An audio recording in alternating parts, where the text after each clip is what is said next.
Son of Kunti, at the end of millennium, every material manifestation enters into my nature, and at the beginning of another millennium, by my potency, I again create. Purport. The creation, maintenance, and annihilation of this material cosmic manifestation is completely dependent on the supreme will of the personality of Godhead. At the end of the millennium means at the death of Brahma, Brahma lives for 100 years, and his one day is calculated as I think 43 lakh, 4 crore 30 lakhs. I think some huge number of our earthly years. 4.3 billions of earthly years. His night is of same duration. His month consists of 30 days, 30 such days and night, and his years of 12 months. After 100 such years, the Brahma dies. When Brahma dies, the devastation or annihilation takes place. This means that the energy manifested by the Supreme Lord is again wound up in himself. Then again, when there is need to manifest the cosmic world, it is done by his will. Although I am one, I shall become many. I shall become many. This is the Vedic aphorism. He expands himself in this material energy, and the whole cosmic manifestation again takes place. Thus ends the Bhaktivedanta purport. So here Krishna is giving another opulence of his personality, wherein Krishna is saying that, as we discussed last time about that, how Krishna has explained everything is resting in him. As the air rests in the space, as the air rests in the sky, ether, similarly all this material creation is resting in him. So, and in this verse, Krishna is explaining what does he do with this material creation. As we discussed last time that the material world annihilation, creation, destruction takes place based upon his sweet will. We discussed the song of Bhaktivinoda Thakur where he says, Tumi sarve sarveshwara brajendra kumar, तुम्हारा इच्छाया शिवा करे संहार, Vishnu kare palanhar, or Brahma kare na srajar. It is by Krishna's will that the Brahmaji creates, it is by will of Krishna that Vishnu maintains, it is by the will of Shiva that it annihilates, it gets annihilated. So, in this verse, Srila Prabhupada is explaining that when does the annihilation happens? When does the destruction happens? So it was mentioned there that when Krishna creates this creation, it comes out as bubble from Krishna's Mahavishnu's body. As we know, we discussed about Vedic cosmology, that how Mahavishnu lies in Karanajala ocean. There, when Mahavishnu lies, from his body pores comes, from his bodily pores, those bubble comes out. So when Mahavishnu's body's bubble comes out from Mahavishnu's body, that one bubble becomes one universe. And then Mahavishnu expands himself as Garbhodakshaya Vishnu, and he enters into that universe which was in the form of bubble. So it is said that when Mahavishnu enters as Garbhodakshaya Vishnu into that bubble form and it becomes universe later on, it expands to become universe. Then Lord Brahma comes out from the navel of Garbhodakshaya Vishnu, and from the lotus flower which comes out of the Garbhodakshaya Vishnu, Brahmaji takes place, Brahmaji takes birth. And it is Brahmaji who start creating this material universe. And it is said that when that bubble goes back in Mahavishnu's body, so Mahavishnu's body pores create that bubble, and that bubble goes back in Mahavishnu's body. So when that bubble comes out from Mahavishnu's body, it is known as creation. It creates. It becomes creation, right? And when the the pore goes back into Mahavishnu's body, it becomes destruction. So it creates, it destroys, it creates, it destroys. So for Mahavishnu, one creation and the time between creation and destruction is like when we take breath and we take breathe out.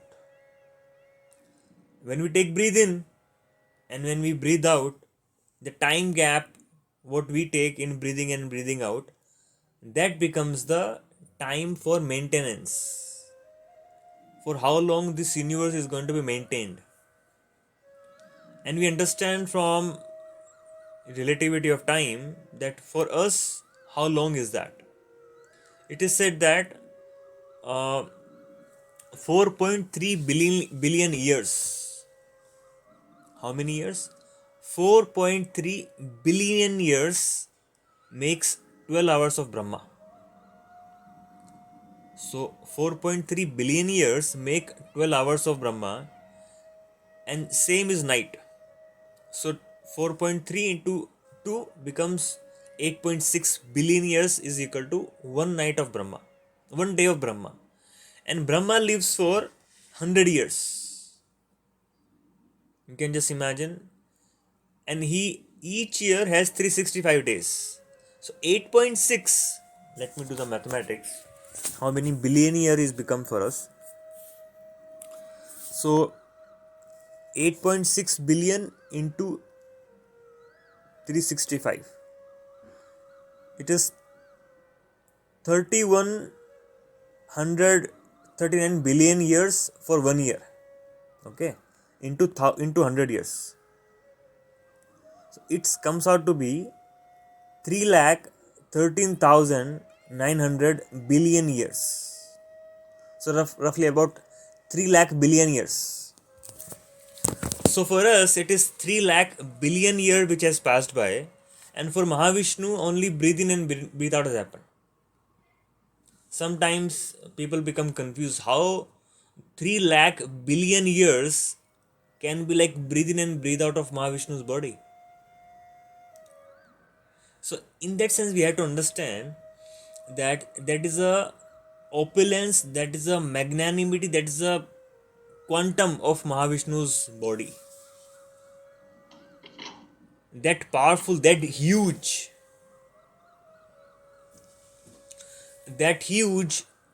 Mahavishnu body is. When a small kids take breathe in and breathe out, so what happens? The small baby will take in and take out relatively very less time, right? When a big person, he will breathe in and breathe out because of his huge expensive body. What happens? Because of his huge expensive body, he will take time to breathe in and breathe out. So for a small kid, when a small kid breathe in and breathe out, it happens in like say few seconds, few milliseconds. When a huge person, more expensive person, he's very hefty person, if he breathe in and breathe out, it will take more time. You can just say maybe 10-15 seconds. So you can just imagine what would be the expensive nature of Mahavishnu's body that it takes 3 lakh billion years for him to breathe in and breathe out. Just give it a sense. See this relativity.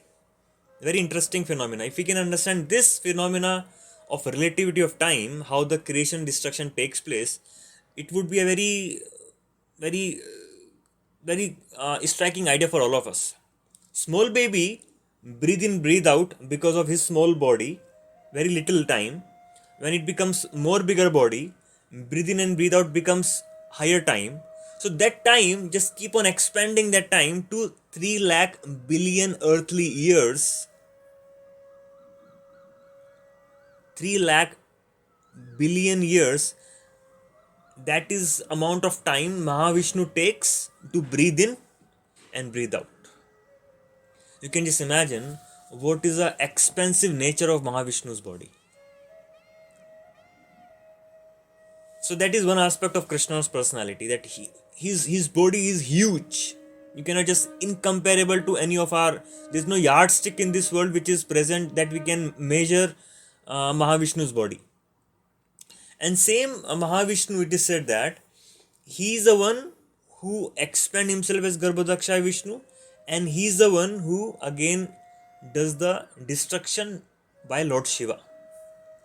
Similarly, it is a big destruction and a big creation what happens according to our idea. Right? According to our idea, like we just discussed, that Brahma lives for 3 lakh billion years. For us, maybe millions and millions and millions of lifetime would have passed by. Right? And for Mahavishnu, it's only a flash of second.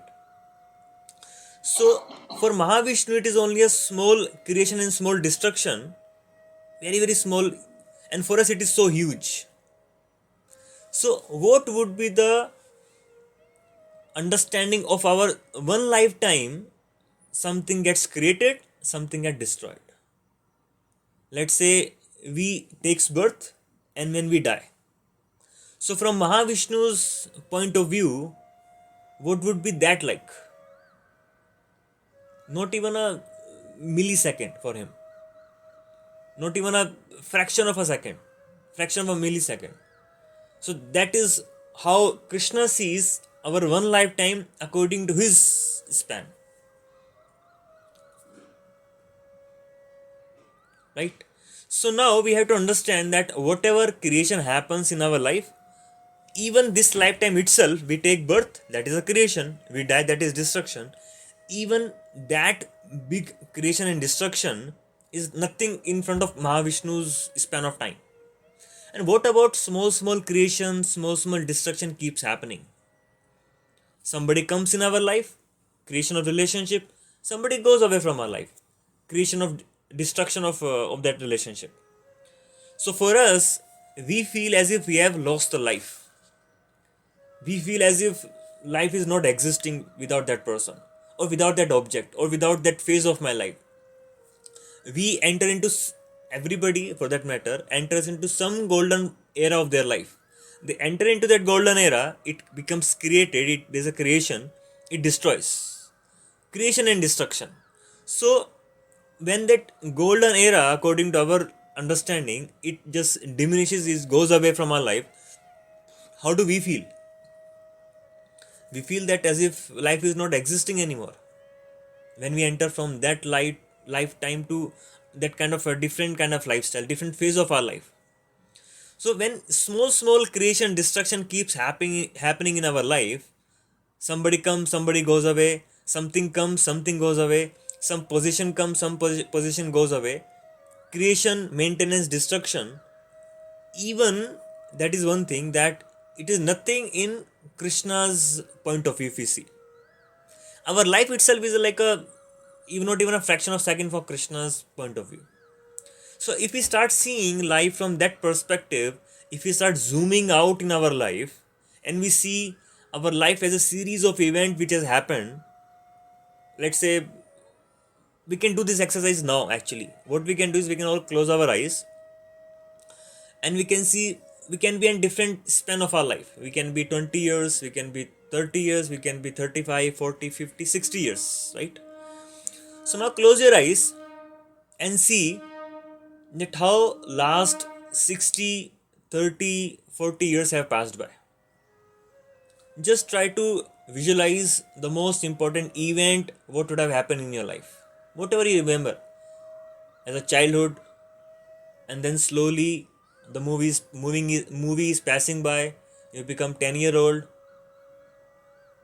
Now you started going to college, started going to school at the age of 18, you're becoming bigger, you're growing up, and then you're getting new job, you're working for the first time, that span. Now you are entering into married life, having children, having all this kind of situation in your life.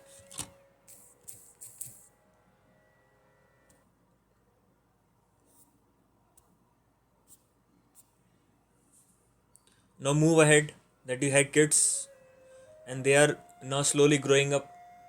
See, sitting here, if you see all those different important event what might have happened in your life, now looking back, See, extend same thing to after 30 years. Let's say 60 years down the line. Slowly, I'm starting to becoming old. And then after becoming old, I'll slowly not able to do my basic activities. Slowly, I'm on deathbed, I'm dying. That was 100 years. We come, takes birth, we sustain, we give some byproduct, we have some growth, and we disappear. We just die.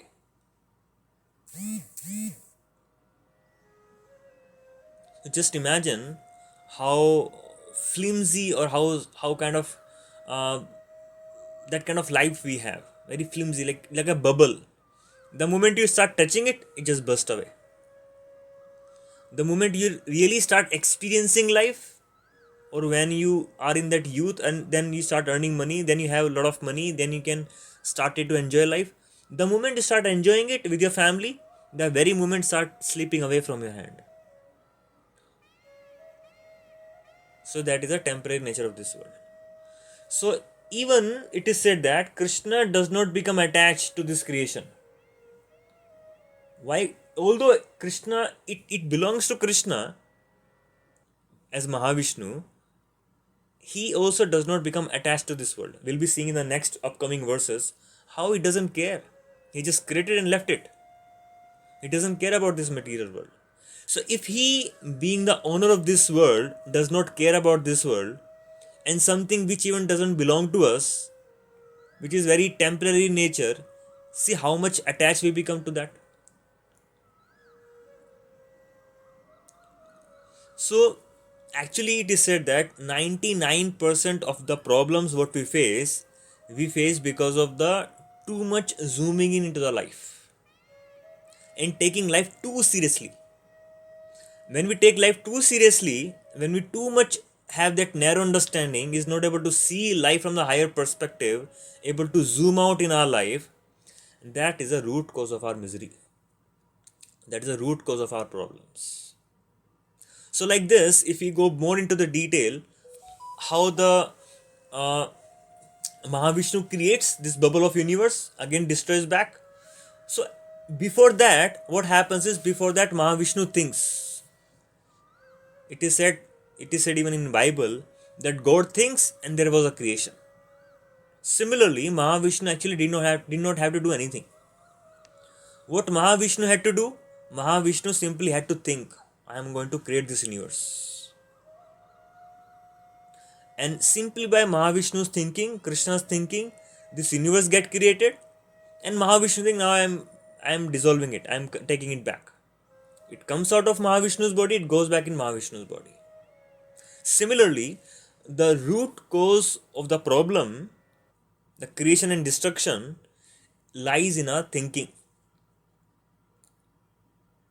What we think we want to become, that becomes the seed of my material creation. That becomes the seed of my material life. That becomes the seed of my future life. And that thinking is based upon desire. What kind of desire I have, based upon what kind of association. And it is said, Karana Guna Sangasya, that we have come to this material world because of association of material nature. And we are entangled into this world because of association of material nature. So now this association of material nature has created this Sangha with me, and because of that I have desires, and now 3 modes of material nature plays out, then I have that kind of thinking. Okay, if I am influenced by a mode of goodness, I will have that kind of thinking. If I am influenced by a mode of passion, I will have that kind of thinking. If I am influenced by a mode of passion, mode of ignorance, I will have that kind of thinking. So then that thinking becomes feeling, that thinking becomes emotions. When the thinking becomes emotions, then we can have sattvic emotions, rasic emotions, and tamasic emotions. Sometimes people say, I am very emotional in nature, right? I am very sensitive. But now the point is, that person is emotional, but his emotions are influenced by what guna? If a person is very sensitive, 3 things can happen if you touch that person. If he is influenced by a mode of ignorance, then he will do destruction. he will destroy that other person. If a person is really bubbling up with a lot of emotions, you touch that person, some sort of destruction will happen. Either that person will destroy that relationship. In some cases, a person can destroy that person himself or can destroy himself. Right? Now we can have Rajasic emotions. Very emotionally sensitive, but it is tinged by Rajoguna. So what can happen? If a person is touched, if a person is hurted that person's emotions, what will happen is that person will become very passionate. I want to prove that person. How could he say this to me? Emotionally surcharged, but tinged by a mode of passion. So he will do certain activities, he'll become very ambitious, he want to prove himself, he'll become envious, he'll have those kind of burning emotions within himself, which is going to burn him or if it is going to burn somebody else. Now you can have sattvic emotions. What does sattvic emotion say? If somebody hurts you, then you kind of uh, transport that emotions or kind of convert that emotions, that negative emotions which you might have touched, by understanding this fragile nature of this material world, the temporary nature of this material world, and you can become more attached to Krishna, more attached to Krishna consciousness. So now again we just started that creation, that thinking, feeling, and then action. Because thinking, because of modes of material nature will influence your thinking, because of your different kind of desires, it will move to feelings, it will move to that kind of actions. So now once those actions serves you or gives you something in your life and you're not satisfied, let's say you thought, if I marry to this person, that was your thinking, because your thinking was influenced by Rajoguna, let's say for an instance, and you saw a very rich guy, very rich person. Okay, if I marry this person, then all my desires can be fulfilled. So that lady will become very much attached to those emotions of enjoying with that person, right? So feelings will come, feeling will be generated. Now actions will come. That feeling can be, okay, I want to escape from my material life, that person can help me escaping, that becomes tamasic emotions, kind of escaping emotions. Can be sometimes sattvic based upon the kind of person we are meeting. So mostly it is tamasic. So now that person comes in our life and we hitched on, we take the actions of coming together or get married officially, then we start enjoying. But the point is, if we don't get that enjoyment which we are looking for, then what kind of ideas will come? Ideas of destruction. Let me destroy that.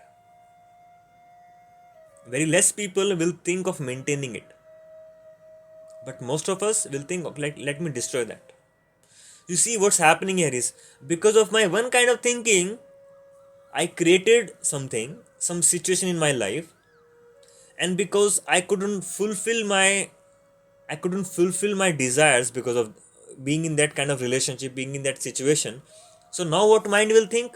Let me destroy that. Let me come out of this relationship. Let me change my situation. You see how it is compared to the big creation coming out from Mahavishnu's body, his thinking and his dissolution because of his thinking. Similarly, we as a minute part and parcel of Krishna, we also have same quality. That by our thinking, we are creating our life. If not immediately, maybe in future.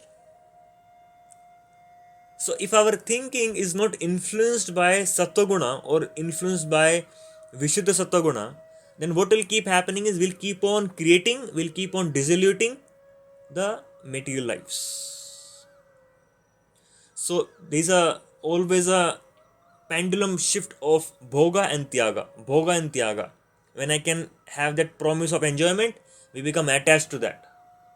And when we think that is not happening, we become detached to that. So attachment, detachment is a two side of same coin in that way. So if we have to come out of this entire cycle of material creation and go back to Krishna and be with the Lord, and same Lord whose breathing in breathing out take 3 lakh billion years, and to spend every moment of life with that kind of personality in Golok Vrindavan. So what we should do is we have to change this thinking pattern now. If our thinking pattern is influenced continue to influence by Sattva-guna, Rajaguna or Tamoguna, then we'll continue to live in this material world.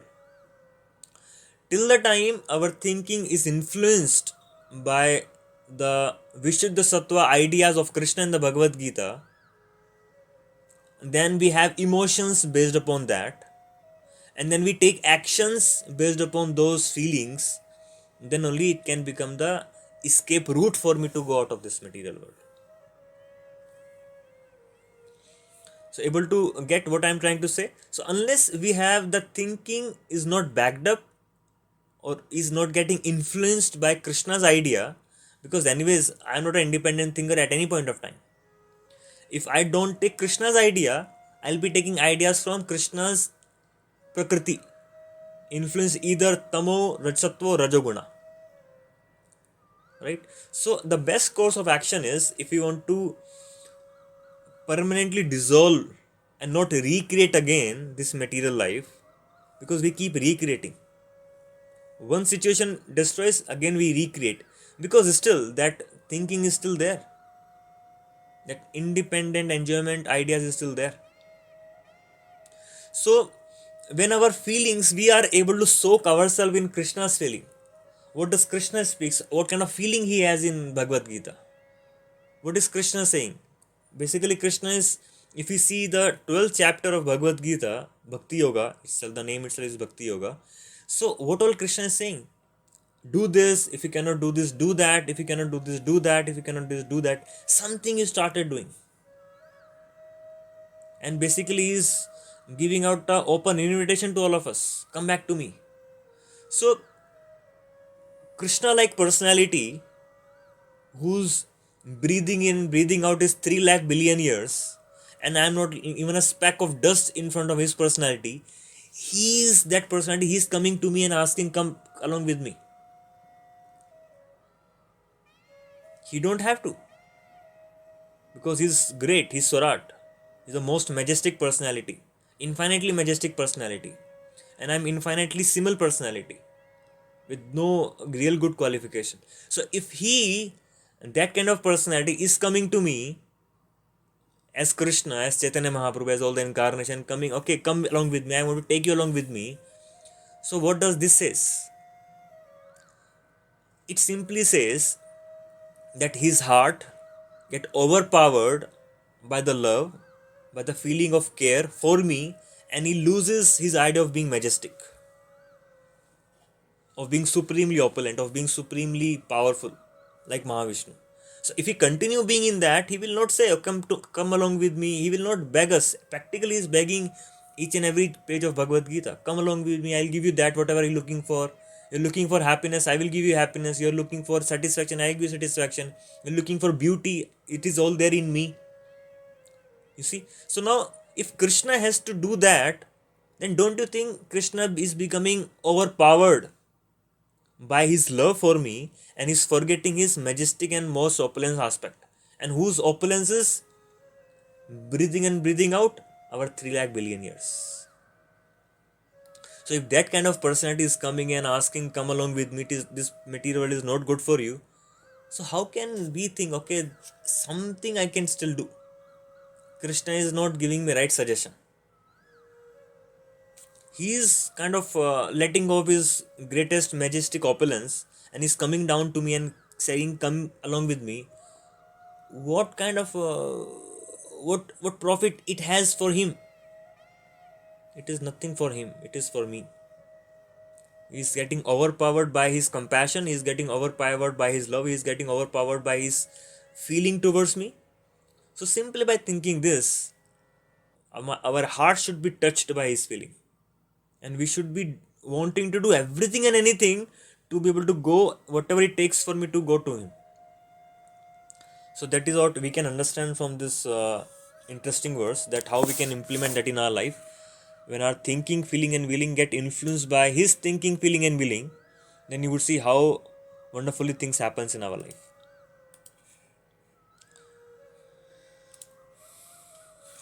So anybody have any doubts, any questions? Maybe we can discuss more.